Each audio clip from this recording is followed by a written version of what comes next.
O, Jonah, anong masanting nga ulam kanini? Dumali ini, oh. Yeah! Wow! Binigay ng aming kasamahan dito na Pinay. So, pinasyalan lang namin siya. Nagkaulam pa kami, di ba? Thank you! May puto tayo sipit. Kakalantog ko.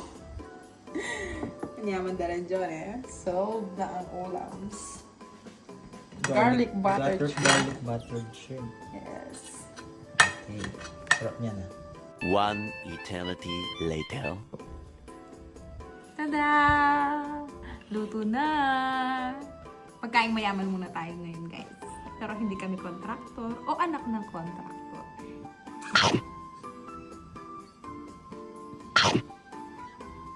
Beabot mo nga yung sitirisin ko. Bakit? Nangangati na ako.